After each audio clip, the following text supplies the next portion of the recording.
It's great to be here. Where do I start? Lots of good things. As life would have it, I've had highs and lows. And I suppose my last low just brought me to a place where I couldn't resist anymore. And without even trying, things just started to happen for me. And my vibration started to rise. I'm really nervous right now. Jerry used to ask this question because he was a financial counselor helping people in that way before he knew Esther and before they knew Abraham. And his question was, why, as people were having financial difficulties, they would lose the boat, and then they'd lose the golf cart, and then they'd lose one of the cars, and then they'd lose the house, and it was like a spiral downward. These were Jerry's words. And once everything was lost, then they would start bouncing back. And his question was, why did they have to lose it all before they started bouncing back, which was a pattern that he saw on a pretty regular basis. And we said, because in the losing process, there is a clinging to, there is a struggling that just keeps that momentum going. But once it's all gone, then there's a sort of giving up. It's like, until it's all gone, the struggle didn't stop. But once it was all gone, then the struggle stopped. And when the struggle stopped, then the barrier stopped, then the prickly pear stopped, and then you allow all of this wonderful resources that's been surrounding you all along to penetrate a little more. So that's a good basis of understanding. Mm-hmm. Yeah. And Jerry wanted to know, do they have to go all the way to the bottom first? Well, no, but anything that helps. We are certain that Esther's vibration is in a more consistent, aligned place these days than it has ever been after an experience that was really gut-wrenching for her. It took her a while to recover from that. But sometimes it takes the comparative experience of realizing how much you care about the way you feel before you can turn things around. And you don't have to wait. You don't need that gut-wrenching experience. You just need the understanding of that. That's why our encouragement these days is go to bed and say, while I sleep, my momentum will stop. And when I wake up, I can choose a thought that feels better, and I can keep that momentum going. You can do it an easier way. But no problem, no matter how it comes to you. We're glad you figured it out. Yeah. Before that, I had a lot of things that I wanted to accomplish, and the whole thing was just struggle and resistant, and I didn't really realize that. I was just more focused on the doing. This is what I want. Yeah. And then, again, hitting that low, I didn't even realize it, started to move up after that. And then I had realized that. After giving in, that's the thing. We want to interrupt just briefly. Give in to the well-being that is hammering at your door. Give in. Give in to all of the goodness that is surrounding you and wanting to show evidence of itself to you. Start looking for the evidence of the well-being. It is pervasive. Yeah. It's all around you.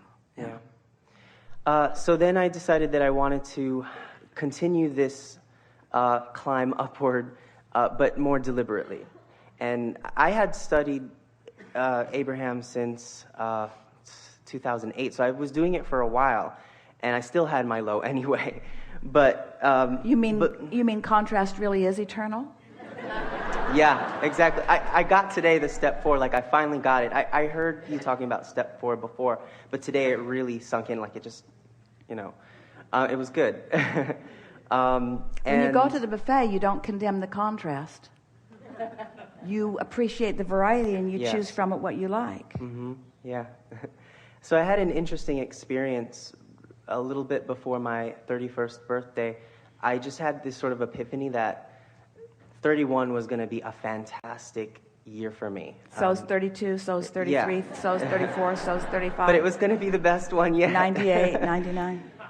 And that was it was a good feeling.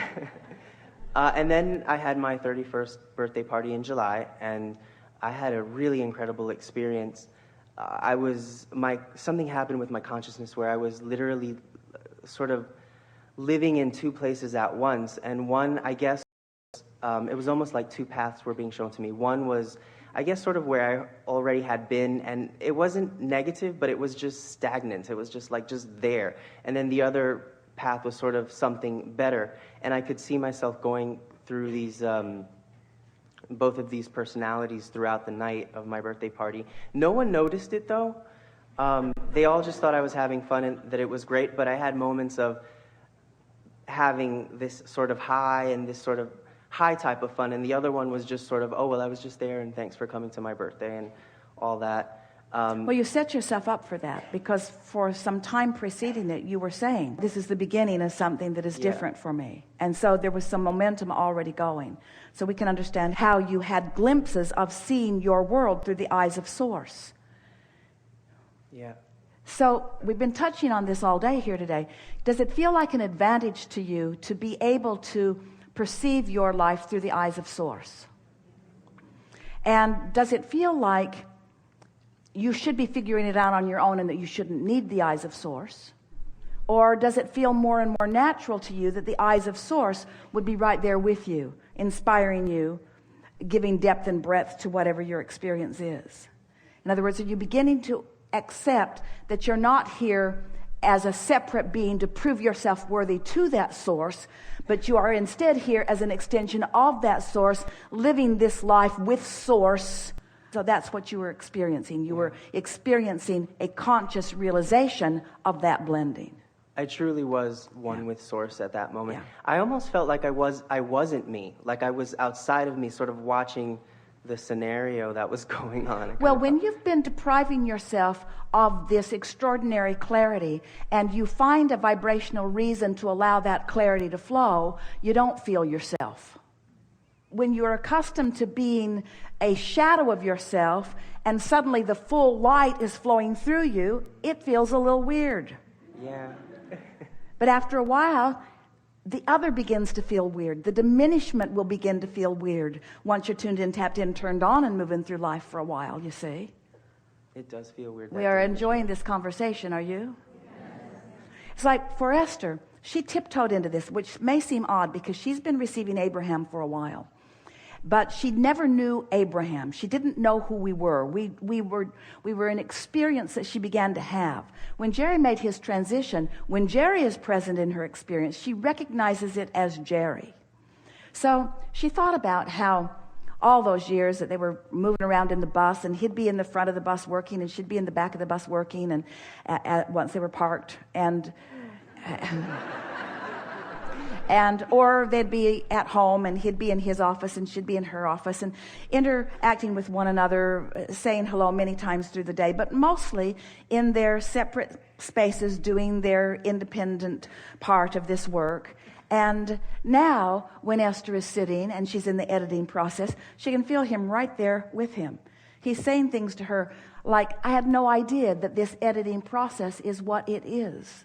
In other words, there's a seamless flow of consciousness now that she had not experienced before. And she's realizing that she's having that seamless flow of consciousness, not just with Jerry, but with all kinds of experts and masters relative to all kinds of things. You all have access to all of that, you see. And when you get on that high-flying disc where all of us are, then you're living a much fuller life where your instincts and your intuitions and your impulses are all dovetailing with all of the picture that we all have.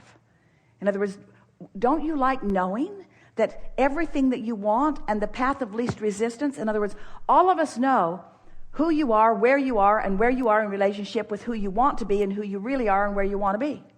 All of us know that. And we're all prompting impulses, and you are allowing them to the degree that your resistance will allow you to receive them. Ooh, that was sweetly said. You see. So if you're all tense, if you're all freaked out about something, if you've been beating the drum of things going wrong, how many of those impulses are you going to receive? We're all flowing them to you, but you're resisting them. Further, your resistance feels awful because they are there. In other words, if we weren't there flowing, then your resistance wouldn't feel like it does. So Esther says, then cut it out. Can't you see I'm in a resistant state? Back off. But we never do. We never back off. We never stop flowing the path of least resistance. We never stop flowing the best idea. We never stop giving it the best we've got to give. All you got to do is just chill a little and let it flow to you. Yeah. I've come to a place where I really know what to do with the contrast now. Most Love of the it. time. Love Most it. of the time. Thank you, contrast. You've brought clarity Yeah. to me. Mm-hmm, mm-hmm. Thank you, me, for discerning the contrast. Yeah. Yeah. Thank you, universe, for having contrast within it. Thank you, source, for knowing what part of the contrast I really want. Thank you, emotions, for letting me know what path is the path I want to follow. It's a fabulous feeling. Isn't it? It really is, actually. A really good setup. Yeah. So I really appreciate that contrast. I have an interesting situation, however.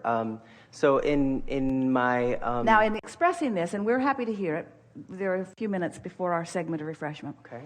In expressing this, we just want you to ask one question to yourself. In the expression of this situation, what vibration are you going to be practicing? As I ask the question? As you activate the question, and given everything that we've talked about and what you now understand, the audience all got it too.